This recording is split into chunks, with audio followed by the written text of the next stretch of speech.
You are now tuned in to Go Time Dolphins with Charlie Touche and Kadeem Simmons, the Miami Dolphins podcast that's for the fans and by the fans. Gotta make them lose their mind when it's your time. And it's show time. Going all out when it's go time. Go. I ain't wasting no time. Gotta make them lose their mind when it's show time. Cause it's your time. Lay it on the line when it's go time. Go. Don't waste no time.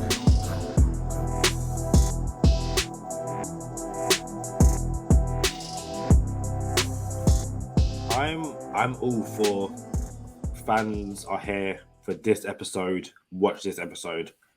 But I have to say, if for whatever reason you haven't seen our two interviews this week, the first with Tagovailoa, who is from or owns the Instagram channel, Not the Best Drawings.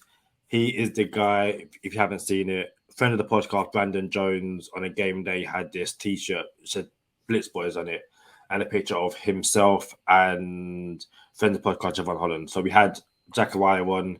Amazing episode. Check the episode out. Also, if you haven't checked out our interview, which is like the most relaxed interview of all time with former Miami Dolphin defensive end / edge rusher in general, William Hayes. Check those two episodes out. Come back, check out this episode. But again, I cannot stress enough. Go back and watch those two episodes because they are top-notch episodes. Top notch, bro. What was the vibe of the Hayes episode? What did you think, all in all, ultimately? I had a message from a friend who basically said he called Hayes weird, but in a good way, because you wouldn't think he used to play football. He was so relaxed. He was so he had no filter in the best possible way. We could ask him whatever we wanted, and we would get a brutally honest answer. So yeah, the vibe that episode, that interview, it was just a conversation between three friends, which was amazing because that was the first time I'd ever spoken to Hayes. So it was. I told you if you guys were to meet in person, you guys would really vibe. Because I know both of y'all, and I know y'all would really click. That's always been how Hayes is. He's just been he's authentic, 100% fearlessly authentic. Doesn't matter about anything. So when you ask him about, have you thought about going into, commentating and sports media, and he's like, nah, bro, they don't want him there. You know what I'm saying? That's probably, he probably won't be accepted in that space. But nah, man, like Kadeem said, two awesome interviews. Zach Bush, Not the Best Drawings. I guess we could share it. We're about to collab, probably get some merch out, and can't wait for that to happen. And then with William Hayes, OJ McDuffie, probably like 10 days ago, it feels like, maybe 2 weeks now. You know what I'm saying? So we're moving here on GTD, man. But this week, it's not Fins Up Friday. It's Saturday morning Sade, something that Kadeem don't know about. You know what I'm saying? So this week, week 10, we got the Browns coming up. Late episode out the week, but that means we have better picks for you and easy money because all the good picks come out real late during the week. So y'all know what time it is. It's Go Time Dolphins, the Miami Dolphins podcast that goes not only across the pond, but across the world. I'm your boy, Charlie Touche. I got my co-host, Kadeem Simmons, with me. It's always for the fans and by the fans. Your favorite podcast. Kadeem, man, we got week 10 coming up. Before we even jump into Cleveland, it's a lot of stuff, man. Josh Allen may potentially be hurt. You don't wish injury on nobody. And I know there's people out there that just can't wait for a Dolphin fan to be happy about the demise of another team's quarterback, but that's not what it is. Because one, I don't want to hear nobody's mouth when we beat the Bills. You know what I'm saying? Nah, that's not what I'm trying to do. But at the same time, it's inevitable now. And do you buy into the smoke? Do you think he's going to sit out this week? Do you think he's going to play?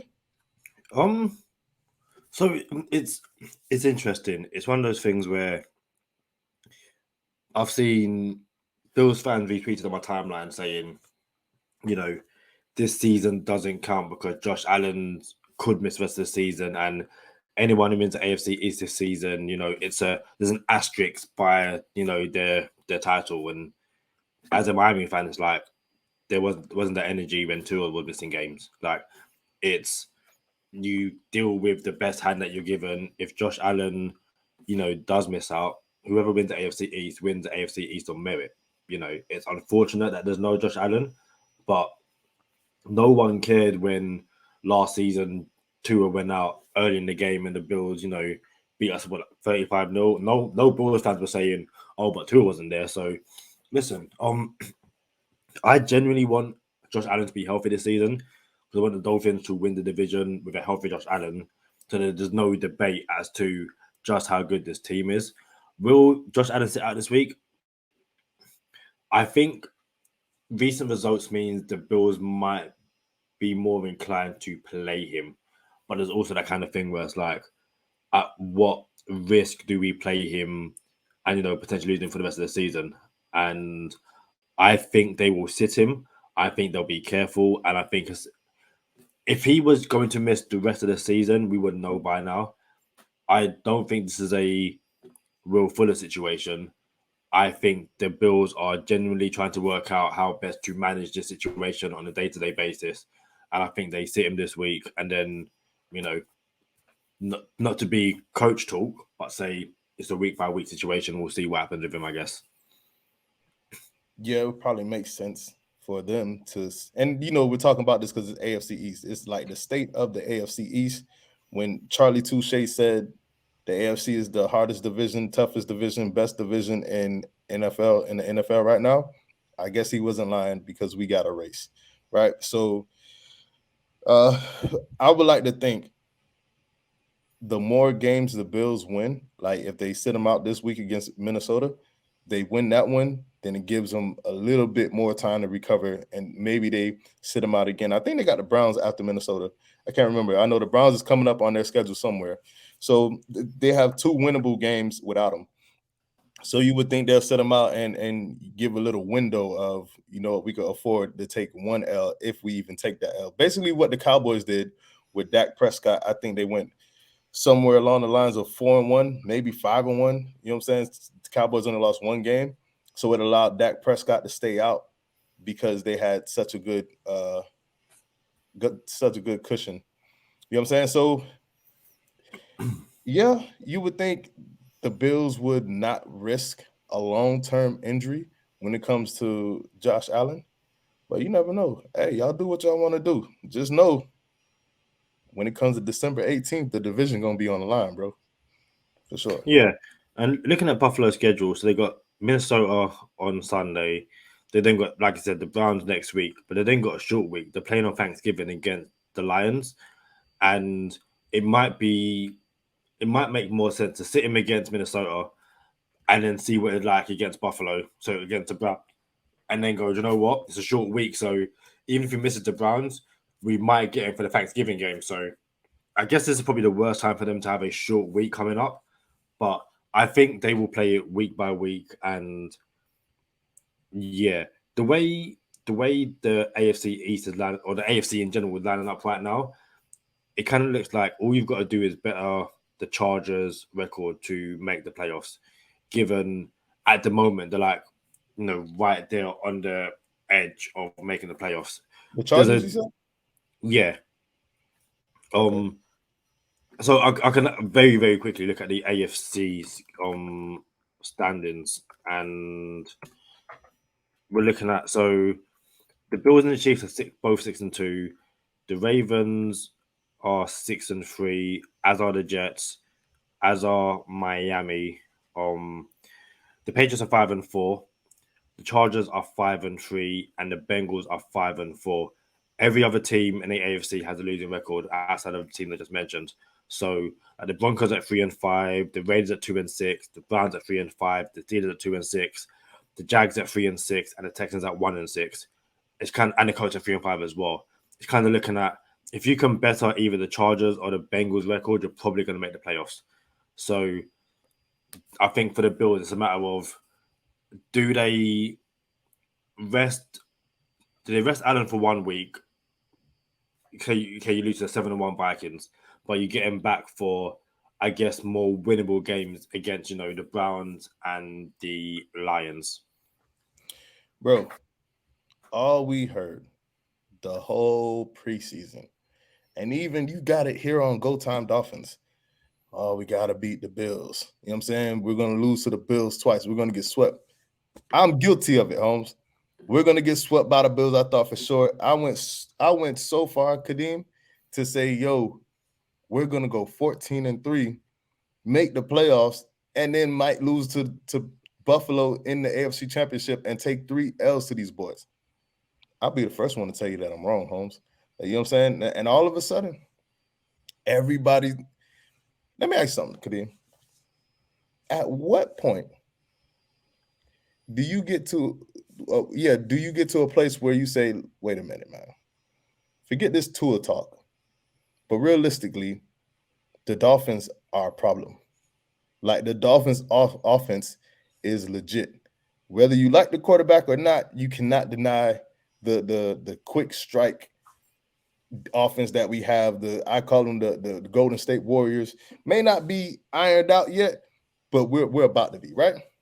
At what point do you say, man, all this stuff, the long ball, the Tua ain't it, and this about Tua and that about Tua, and can he do this and can he do that? What point does someone say, all right,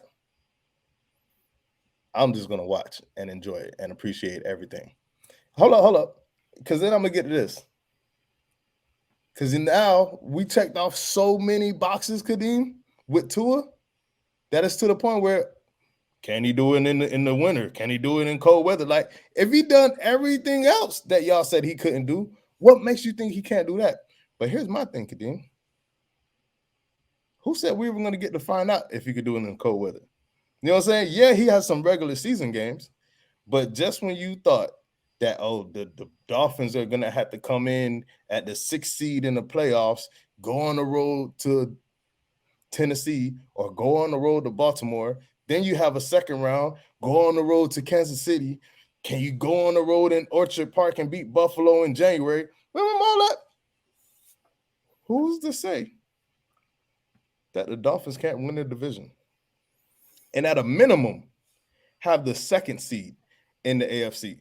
At a minimum, because now people are going to have to come to Miami in January and have a 40-degree difference of where you were just in Kansas City and it was 40 degrees, and now you got to go to Miami, Florida, where it's 88 degrees in January. You know what I'm saying? Like, and now we have the whole home field advantage. So you never know, bro. And mess around, we get that 1 seed, and y'all know Santa Claus don't come with reindeers and down the chimney in Miami. He comes on a surfboard with Dolphins leading the way. So all of a sudden, when we get to January and it gets cold everywhere else, but everybody's flying to Miami because we're the 1 seed, I'm just saying, it ain't always sweet. So the question is, at what point do we kind of look at Miami as a legit AFC contender, I guess? Straight up. I think that point is, what do we get from this defense? I think that's the legit thing holding this team back. I think so. I'm for anyone new listening, I live in London, England. I don't have the privilege of watching, Good Morning Football, ESPN, all that kind of stuff. And is it Keyshawn Johnson? Yeah, I believe he this week was like, I'm a Tua fan. Like, I'm not all in the Tua, but I'm a Tua fan. Words. I doubt he said those words, but he probably moonwalked a couple things. Yeah. So yeah, he basically said, okay, I'm I can see Tua isn't what I thought he was in the previous weeks. I think anyone at this point who looks at Tua and says he's not it, whatever it is going to be defined as, again, you really are reaching. You're trying to, be negative for negative sake. But I think if you watch Miami, and when I say watch Miami, I don't mean watch Miami on Red Zone. I mean watch from the opening kickoff to the victory formation. If you watch every single snap, You don't have to watch every single snap 2, 3, 4 times. Just watch the game in its entirety. I think it's fair to say that this Miami team is a AFC contender with Tua at quarterback. The asterisk next to that is, and again, I'm doing this thing with my hands, but no one can see my hands. My hands are doing this right now for anyone watching on YouTube. So I'm doing this, like making hand movements, but you can't really see. You can see my arms. But anyway, the asterisk next to this Miami team is, can this defense, I guess, return to bend but don't break? I think we've long passed the days of this shutout defense who are going to hold team to 10 points and, score or create multiple turnovers per game. I think we're past the point of that defense. But I also think we are edging past the point of a bend but don't break defense. A team that is giving up, stuff between the 20s, the 30s. But when it comes to the red zone, they're either forcing turnovers or holding you to 3. I think they are now we are a bend but break for the first 3 quarters, if that makes sense, which isn't ideal. I think if you look at how back-to-back MVP Aaron Rodgers and the Packers played the Lions and what the Dolphins did to the Lions put up so many points, but the Dolphins couldn't get a stop for the first half. And I think we spoke about that with Zach Bush on Not the Best Drawings. Can this defense not be buns, basically? I think that's the only thing holding this team back at the moment.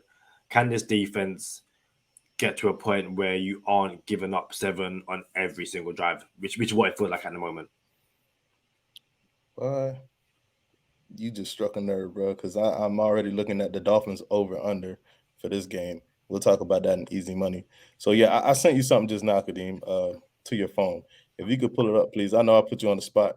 Hey, as a matter of fact, we'll have a little production meeting on air real quick. When I send you stuff during the podcast, should I send it to your email or should I send it to your phone? Which one's easier?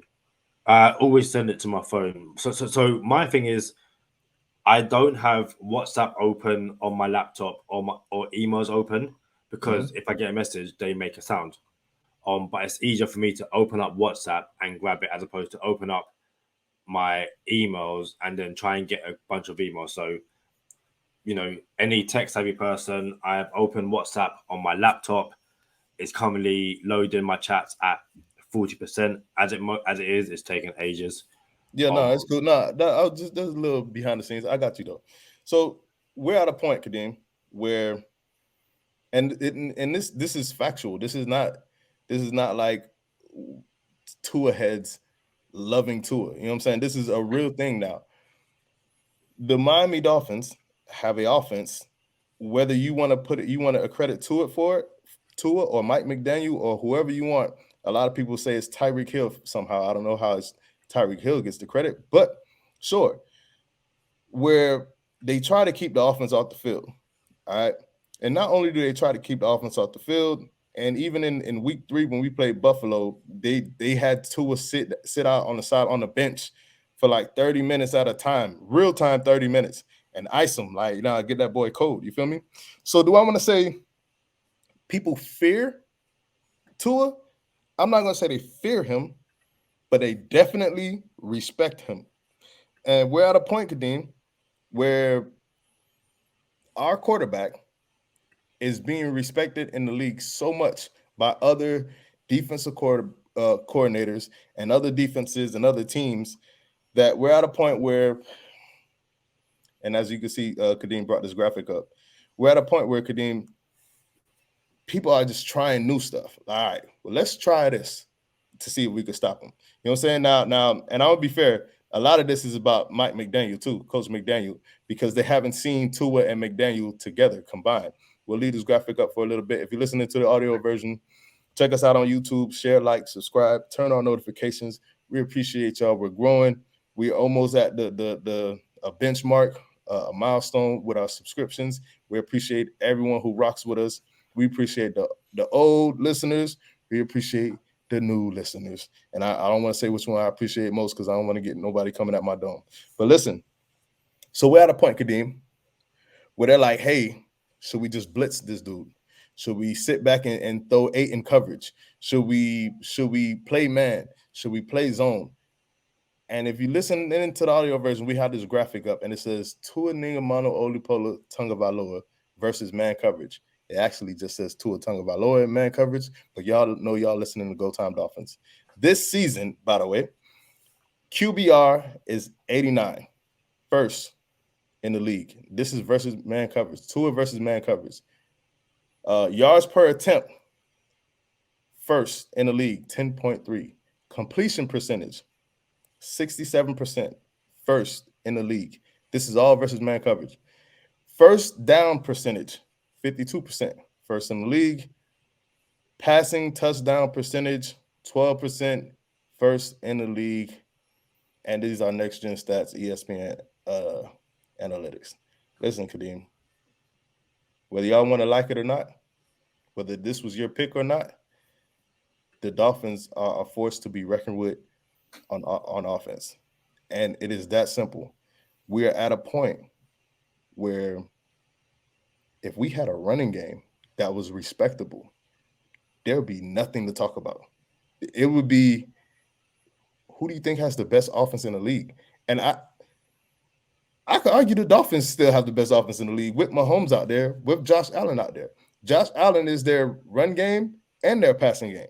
You know what I'm saying? Like, so you figure out how to play defense against that, then you figured out a lot of stuff. But when it comes to the Dolphins passing attack, it's like, well, you're gonna put everybody in the box. You're gonna double Waddle and Hill, which I heard that might be a thing coming soon. I would like to see that. I would like to see how you double 2 people and allow Gesicki to have eight receptions, which you might want to think about it because McDaniel doesn't seem like he really wants to target Gesicki over 4 times a game. So if you start doubling 2 people now on the edges, bro, I cannot imagine running against soft boxes and letting your intermediate routes bang everybody else up. So we're really about to find out real soon with this last stretch. When week 10, they're going to have to try to figure something out. But there's no stat out there that Tua's name doesn't come up in. And we'll talk about MVP enough. Probably not this episode, but just know he's in the conversation.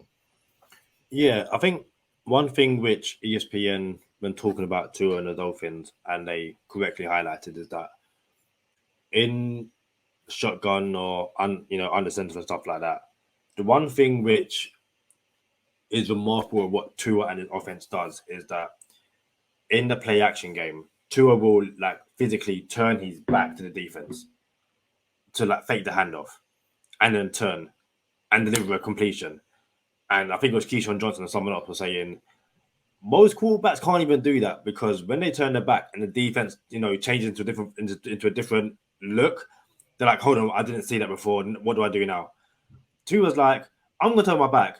When I turn around, I'm going to dissect the defense. I'm going to pass the ball into completion. So, you can't even, when he turns his back, okay, we're going to go from a cover 2 to a cover 1, go from man to zone. Like, you can't do it. Tua would be like, dude, I can read defenses. Whoever said that I fake my reads is an absolute imbecile who doesn't watch football, shouldn't have a YouTube channel, and Tua's just like, yo, big man, I can read a defense. Watch this. First read, second read. Oh, what's that? Third read? Done. So, yeah. I feel like we said that on Go Time Dolphins in week 3 too. Like how much McDaniel trusts Tua to turn his back to the defense and still make the right reads. And I was saying how you would think his interceptions would be up because of that. Because someone's going to get you eventually. Like, got him. You know what I'm saying? Yeah. And as fast as Tua is making these reads and then throwing the ball, his interceptions are still down. So yeah, man, let's get into this Browns talk. Week 10, Cleveland Browns travel to Miami, Florida. We must defend this house. That's a commercial from a long time ago. Kadeem, I don't think you know about that. We must protect this house. So we must protect this house. And We're defending the Rock, Hard Rock Stadium. What do you think this game looks like? I keep expecting the Dolphins to have a game in which it's over by the third quarter, where the Dolphin defense plays well enough that they give up 10 points, through three quarters. The Dolphins offense, every single time they see the field, they're coming away with at least three, more often than not 7. And, by the third quarter, it's 27-10. And it's just like, this is just run the game out. Let's not do anything stupid. The Browns are a team in which, if you can stop Nick Chubb from running the ball and stop Myles Garrett from sacking the quarterback in the nicest way possible, what else do they have? Yes, they have, Amari Cooper. Yes, they have Kareem Hunt. Yes, they have David Njoku. But their identity is run the ball with Nick Chubb and sack the quarterback with Myles Garrett. If you can stop those two things, then I would like to think the Dolphins run that comfortable winners. The issue is the Dolphins aren't running that comfortable winners since at some point last season. I think we shot at the Jets or someone. So this is a revenge game, but not the revenge game that people expected. People thought this would be Sean Watson coming to Miami, the quarterback that could have been against a quarterback that is. Instead, it's Jacoby Brissett, the quarterback that never should have been against a quarterback that always should have been. So I'm not worried about Jacoby Brissett passing. I'm not worried about their passing game. It's a situation where can Miami stop the run, force Jacoby Brissett to pass the ball, and if it's Myles Garrett again to run Armstead, I trust to run Armstead to keep to a clean. But the Dolphins can't get into a situation where Nick Chubb is just running up and down the field and making it a closer game than it really should be. You can't win them all, Kadeem. So what you want to do this game, if you're the Miami Dolphins, is minimize your dropbacks. You want to minimize how many times Tua has to throw the ball. Now, if you're a Dolphin fan and you've really been paying attention, then we're just better when we throw the ball. So now you have to understand if you can't win them all, which is where I'm gonna get to, and you like to throw the ball, and we're more productive when we throw the ball in early downs, and we're not just talking about bubble screens or swing routes. We're talking about legitimate 8-yard passes on first down. Like, that's never been a thing in the NFL, that a team throws the ball on first down and is successful. And when they don't throw it on first down, they're not successful. That's never been the thing in the NFL, bro. Like, I can't remember when. Yeah, so that's never been the thing. So with that being said, you put your quarterback at risk and you put stress on your O-line. So when I say you can't win them all, Myles Garrett is going to get to the quarterback eventually this game. He's going to get there. So you want to minimize that. You want to slide protection. I don't know what you're going to do, but the Browns are going to want to move Myles Garrett around too, so he doesn't get 35 dropbacks against Teron Armstead. And for the Dolphins, this is a time where if you could get ahead early, because the Browns, I should go to the Browns side of the ball first. The Browns are going to want to slow the game down. They have 2 running backs and a running game. What the Browns should do is take it back to 1965 and run the ball 45 times this game. That's what they should do, and slow down and keep the clock running, run it down our throats, because we're not that good against the run. And Chubb and Hunt should have over 80 yards this game. That's what they should do. Will they? I don't know. Because if the Dolphins can get out ahead early because of this passing attack, that will eliminate the chances that the Browns can run the ball so much, because they'll be trailing. So it's going to be who can apply their game, apply their strategy, enforce their will on the other team early. Because if we could get out early, Browns can't run the ball 50 times a game. So We'll find out. We're gonna see real quick. And I like our chances of putting points on the board every time we touch the ball. Like I've never been so comfortable in my life, Kadeem, with a quarterback, bro. Like, damn, let's see what happens. Let's see what we're gonna get this time. It's almost like, hey, when in y'all cereal boxes, did you ever have toys come in the cereal? Like you finish the box. So look, it's almost like when you being a kid, bro, and you like, I can't wait to see what the toy is this time. You know what I'm saying? Or a Happy Meal. You know what I'm saying? I just can't wait to see what it is. So every Sunday now, when the Dolphins are playing, I cannot wait to see what the offense gives us. Yeah, definitely. And I think it's also important to if and when we get ahead, we continue to apply the pressure. We don't get conservative. Like if we go up 10, 13, 17 points, go up 24, go up 31. Like don't go up 17 points and then start doing things that we haven't been doing all game. It's one of those things where, and again, you know, as a video game player, be it you played Madden, Mortal Kombat, Street Fighter, whatever video game you've played, if you played against someone in a 1v1 situation, and like, no, like you're playing Mortal Kombat, and you're just there like doing the ducking uppercut and doing it over and over again. If the other person can't stop you, I'm not gonna stop.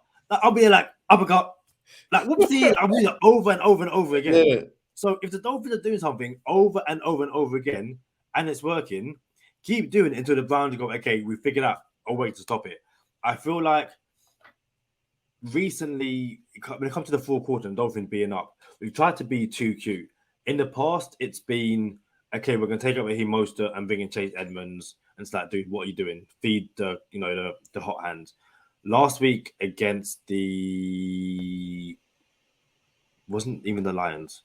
Who did you play last week? The Bears. Bears, yeah. Like, Jeff Wilson was a hot hand and we kept on feeding him. So let's keep doing that. But also, in the fourth quarter, keep passing the ball.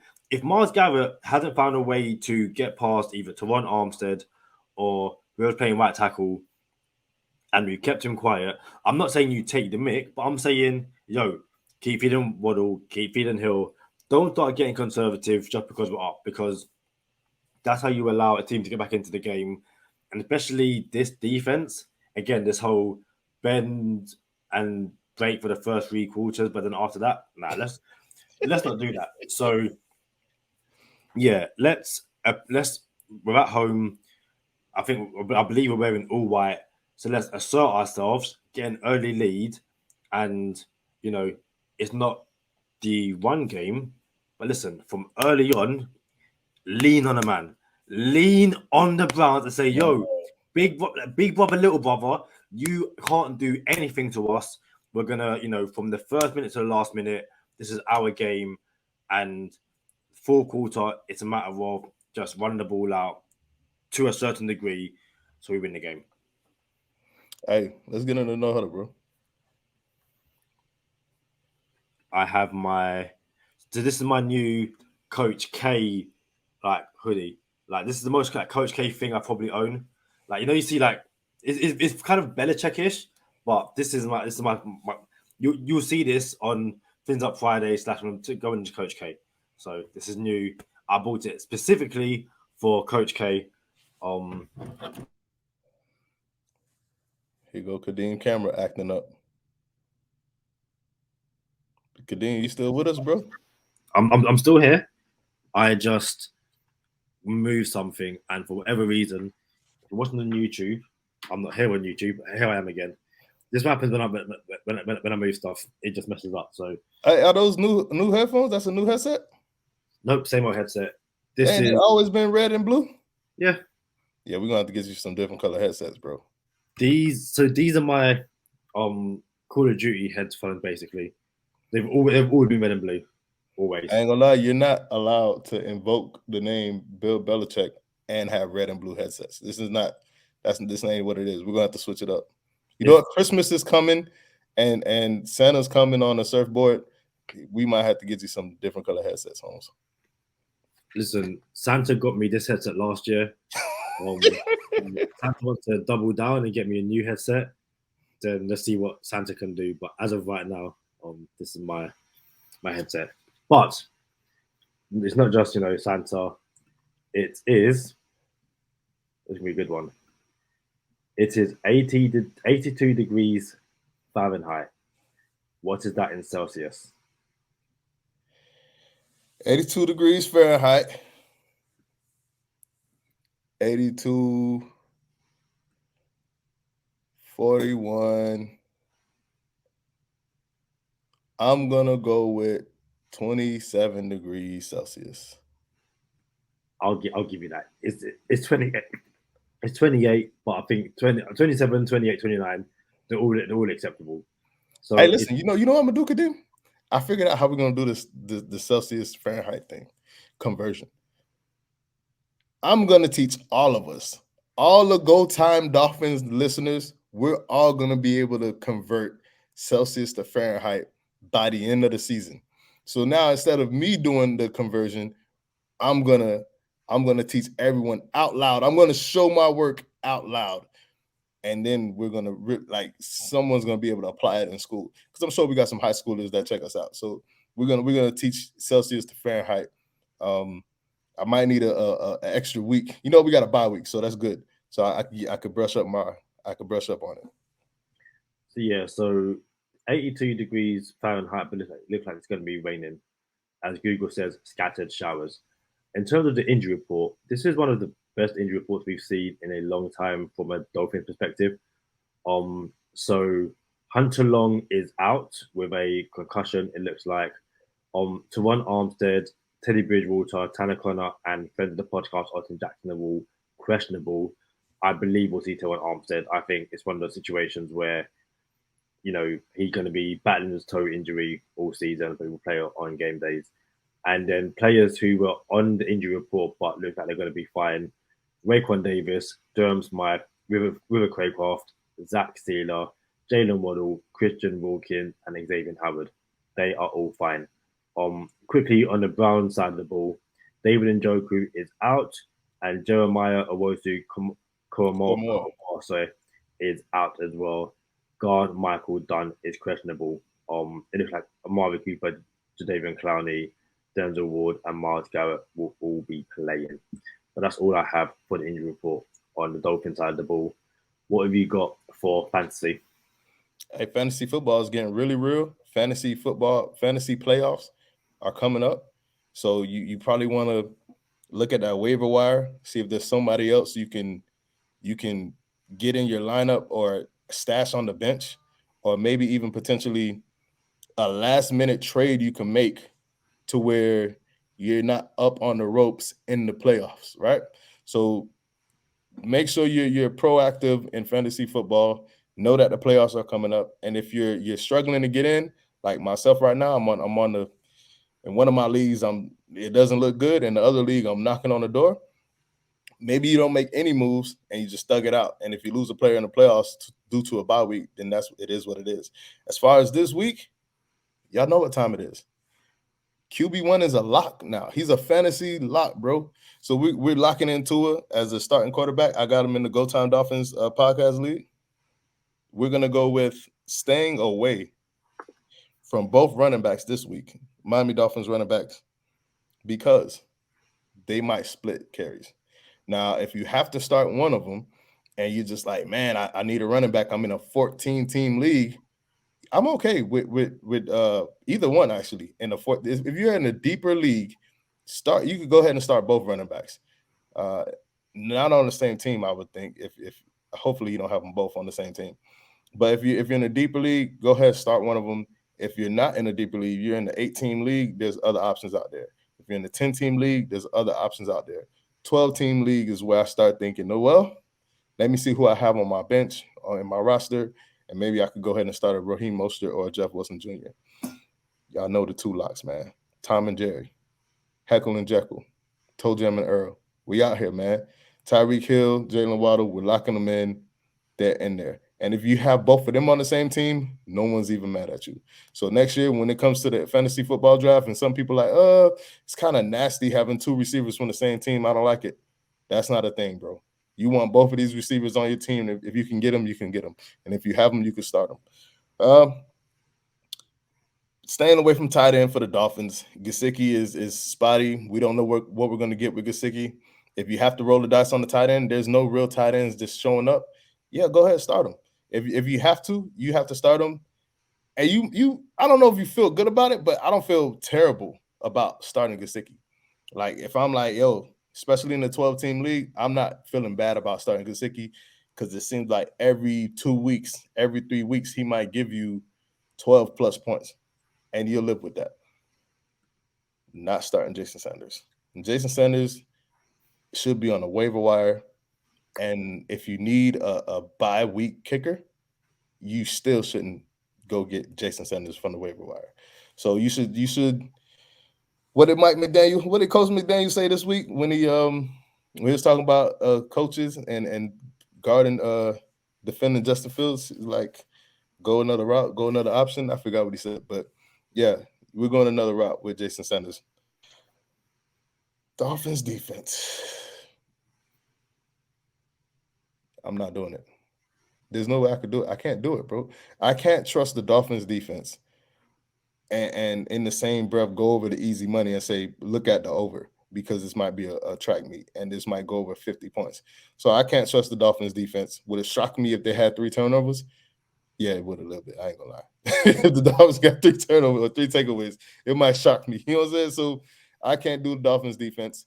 And I don't want to start the Browns defense either. We're on the Browns side of the ball. I don't want to start the Browns defense, though they will have every team that the Dolphins play will have their chances to get the Tua. So sacks, you got picks.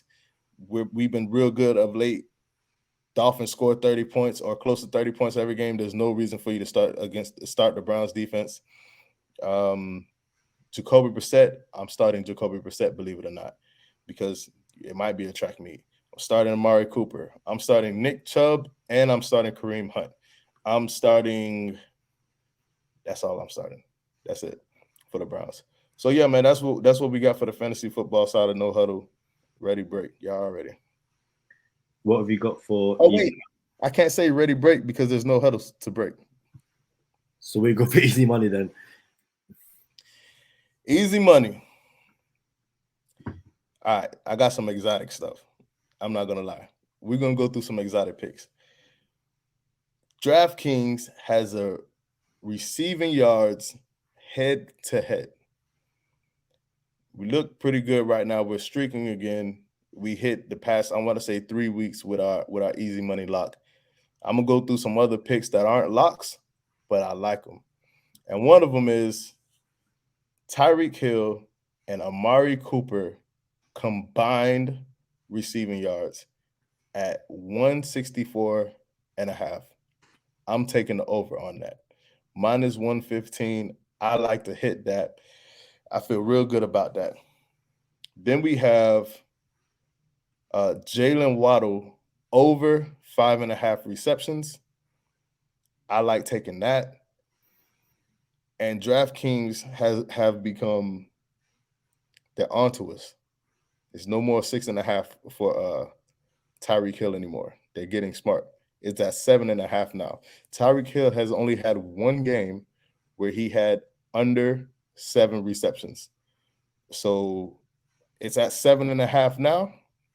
Approach with caution, but I still like it. There's another one. There's another one in here. Head to head, and this is pretty exotic. Head to head touchdown passes. Tua and Jacoby Brissett over 3.5 total touchdowns. I like that too, because I could see a world where Tua puts up 3 by himself. I can see where they put up 2 apiece. So I would take that. That's plus money if you're interested in knowing. It's plus money. It's 100 plus 100, but easy money bet of the week, bro. I could have hit you with an exotic, Kadeem. I could have said, let's do this. This is sexy. I could have said, let's do that. That's sexy. But it's called easy money. So it's not about Touche making this glamorous pick. It's about making the easy money. And the easy money, Kadeem, is to that's who got you there. You know what I'm saying? That's who brought you. You feel me? we're going over a touchdown and a half until they start moving this line on us, bro.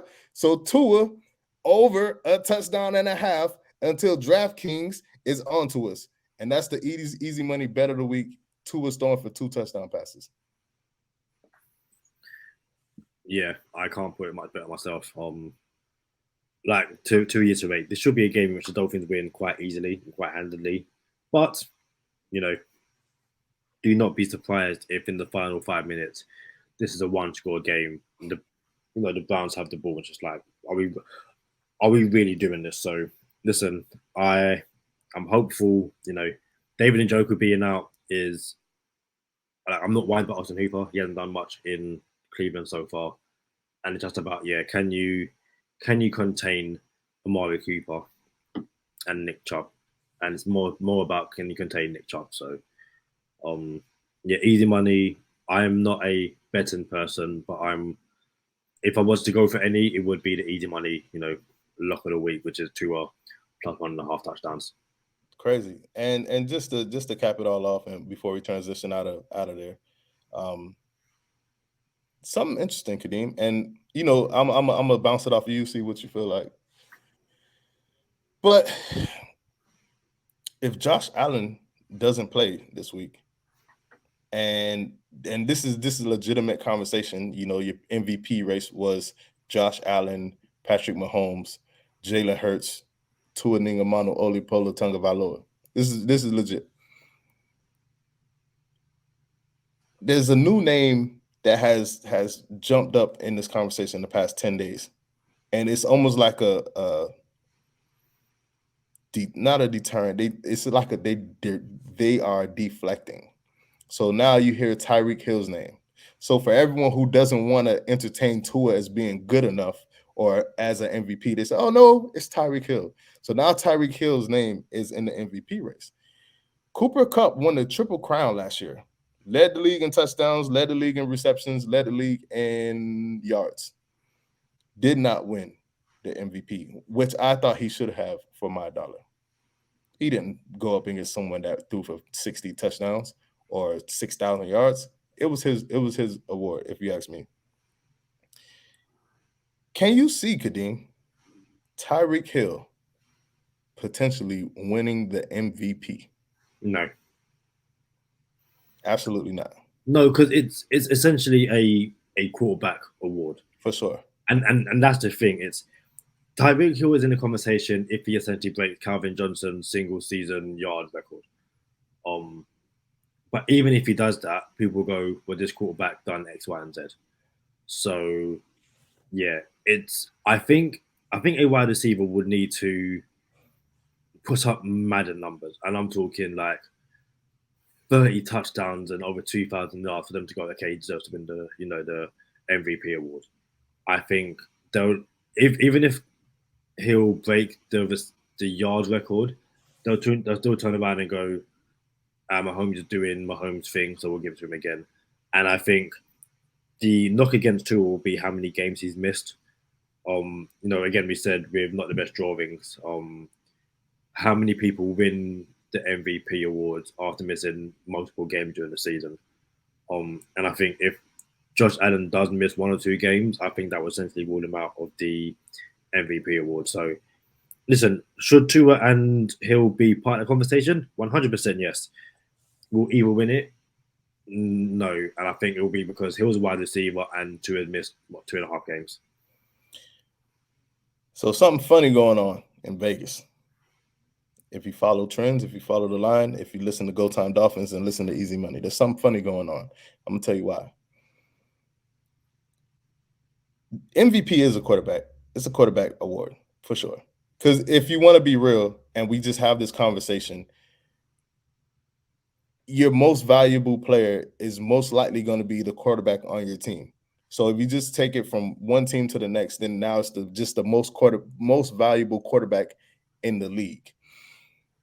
And that's why I come in with my argument for Tua. I think if this man wins out and he's putting up numbers and he's only 500 yards off of the quarterback lead at the end of the season and missed 2 3/4 games, that's the most valuable player. Like, you couldn't win without him. You know what I'm saying?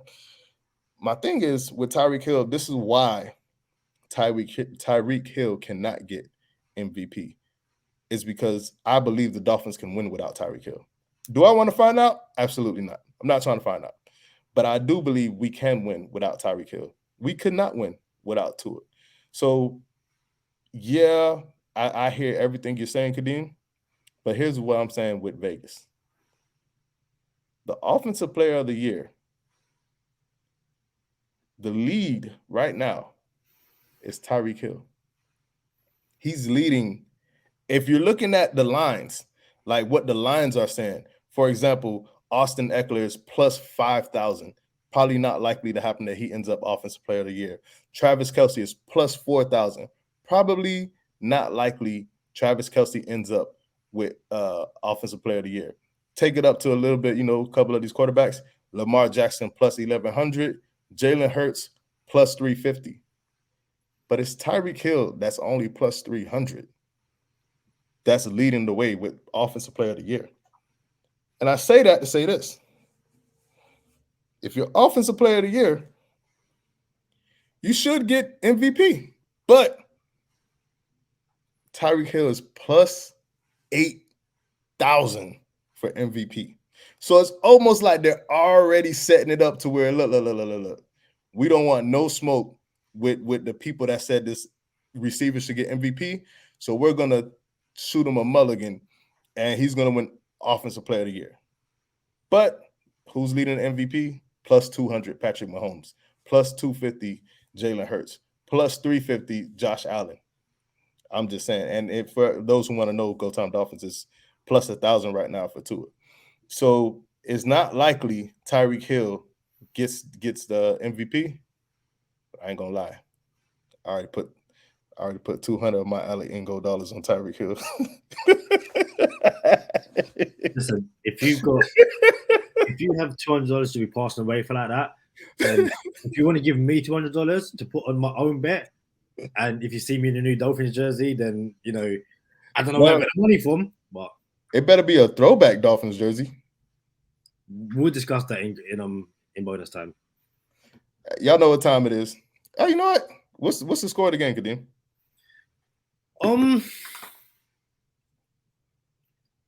I'm going to go Dolphins win 31-26.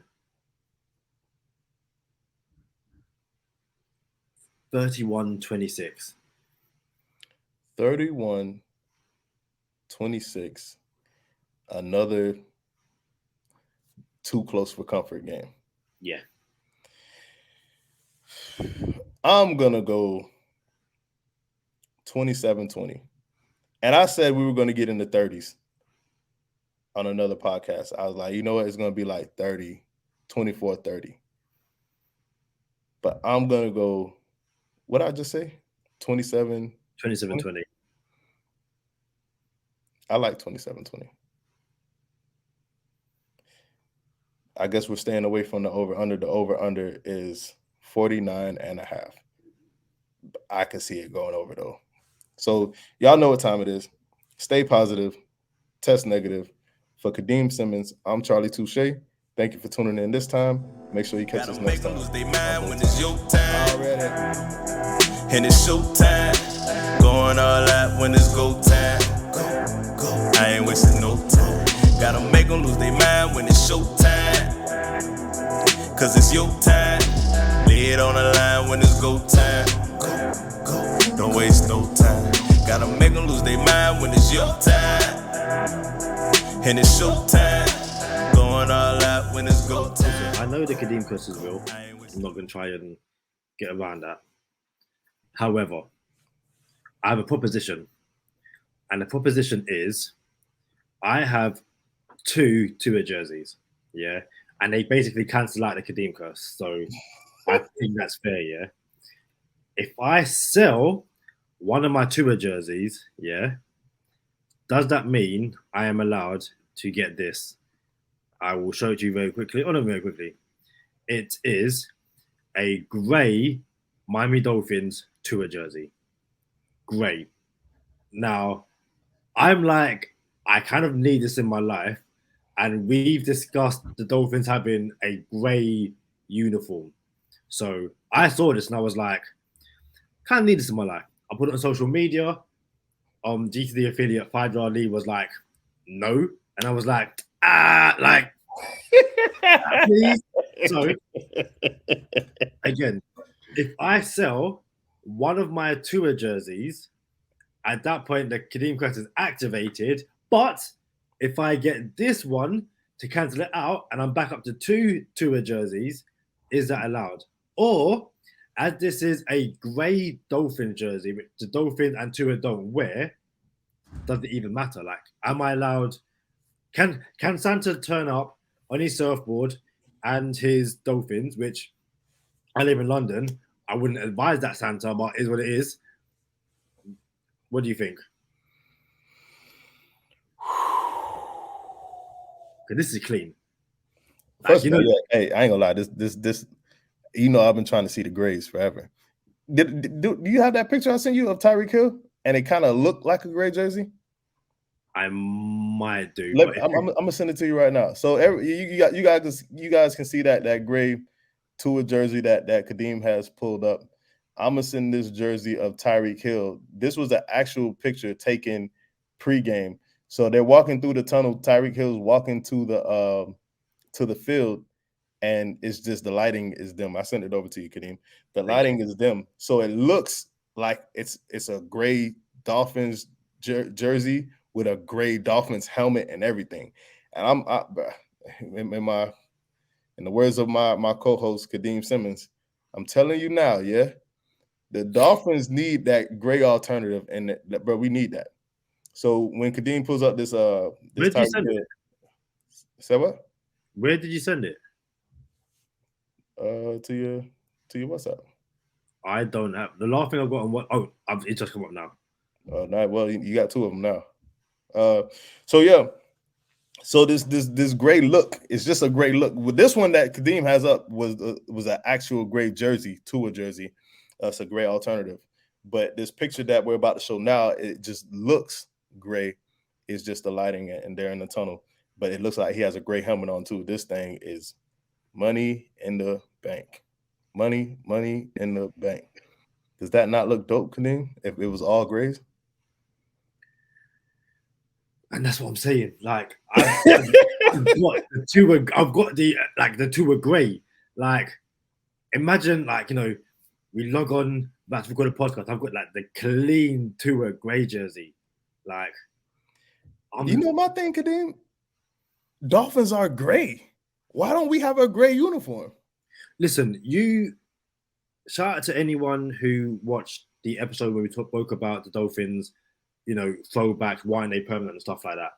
I genuinely think you had the best answer / solution, which I have heard. Aqua throwbacks as the home, even though we don't wear them at home because we wear white. Yeah. The white as the alternative / away. In the UK, we have home and away. In the US, you have home and road jerseys. Yeah, it's the same thing, home and away. Yeah. And then the new throwbacks, or the thing we bring out once a year. Listen, whether you want to do the greys, I'm not the biggest fan of the orange, but do you bring the orange back? Friend of the podcast, Javon Holland likes the orange. Yeah, and again, I can see it. Again, I very, very, very nearly bought a Minka Fitzpatrick orange jersey, and literally, like, the week I was going to buy it, we traded him. So that was like, so it's just the thought alone is that's crazy. But as I kind of want to bring up this next photo, I think we definitely have a situation where, like I said, we have the throwbacks as the permanent home and road jerseys, and then we turn around and go, okay, for the one we bring out once a year, and I can't find it right now, but it's essentially the Miami Vice jersey. Like it's the black. The only thing I can think of calling it is Miami Vice. Yeah. Everybody listening to this podcast knows what the Miami Vice uniforms sound like or look like. So yeah, I know exactly what you're talking about. It's the Miami Vice uniform. I was hoping you or if you're a Miami Heat fan, it's the Vice City the Vice City uniforms. So, bro, I don't remember so the Miami Marlins, they kind of did the Miami Vice thing, but they did it differently where the orange is the highlight, which was also a good look. Matter of fact, I got a Marlins jersey. I got a Marlins sweater here. It looks like the Vice City colors. So look at this. So we finally brought it up. It's a mock-up of QB1 in the Miami Vice uniforms. It got the pink, it got this aqua looking thing, and it's black. So the thing about alternatives, if you notice, Kadeem, when we do our green throwbacks, our aqua throwbacks, it's always a night game or it's always a dome game. You know what I'm saying? We don't want to be in the heat with our dark colors. So when it comes to a black alternative jersey, you don't want to do black and in the sun. And that's why we put the road teams when we're home, we put them in their dark colors in the sun. So you will not get any pushback from me, bro, if all Miami teams had the Vice City alternatives. You will not get no pushback from me. I understand tradition is tradition. Tradition is tradition, but I think the Dolphins put tradition on the back burner when we had these new modern jerseys that we have now. Like they done switched up our jerseys like 4 times in the past 20 years. So it's no longer tradition anymore. So why not throw a gray in there? I'm open for it. Why not throw a Vice City in there? I'm open for that too, but not permanently. Yeah, and like I said, when you said you have the throwbacks as the home and road jersey, and then maybe every few years have the Vice City, the greys, even the orange, and that's the one you kind of, you didn't ask my question.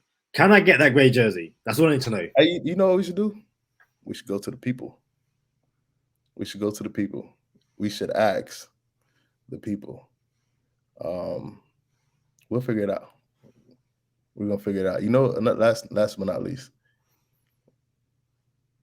I forgot what I was gonna say. So maybe that's already.